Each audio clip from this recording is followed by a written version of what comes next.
আমরা সবাই জানি 26শে আগস্ট ঠিক 8:30 নাগাদ আমাদের পার্শ্ববর্তী দেশ নেপালে একটি ভয়াবহ হড়পা এসেছিল। কিন্তু কথা হচ্ছে এত সুন্দর ওয়েদার থাকা সত্ত্বেও কিভাবে এই হড়পা আসলো। তিব্বত চায়না বর্ডারের কাছে হিমালয়ের চূড়ার ওপরে ভূমিকম্প হয়েছিল। এই ভূমিকম্পের ফলে বড় বড় পাথরের টুকরো, বরফের টুকরো ভূতেকুশি নদীর উপর পড়ে যায়, যার ফলে ভূতেকুশি নদীটি ব্লক হয়ে যায়। মিনিটের মধ্যে ভূতেকুশি নদীতে জল জমে গিয়ে বাড়ের সৃষ্টি হয়।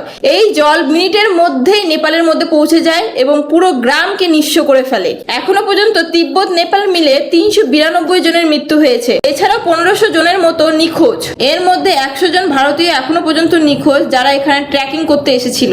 35টি সেতু ভেঙে গিয়েছে, 60টা ব্যাংক ভেঙে গিয়েছে।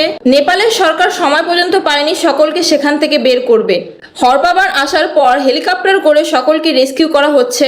এখনো পর্যন্ত ঠিকঠাক ভাবে গোনা যায়নি যে কতজন এখনো নিখোঁজ আছে, কারণ 3 তলা বাড়ির ওপরে ছিল এই জলের স্রোত। ভাবতে পারছেন কত বড় ভয়াবহ বান এসেছিল। ভিডিওটি সবার কাছে শেয়ার করে দাও, যাতে করে সবাই নেপালের জন্য প্রে করতে পারে।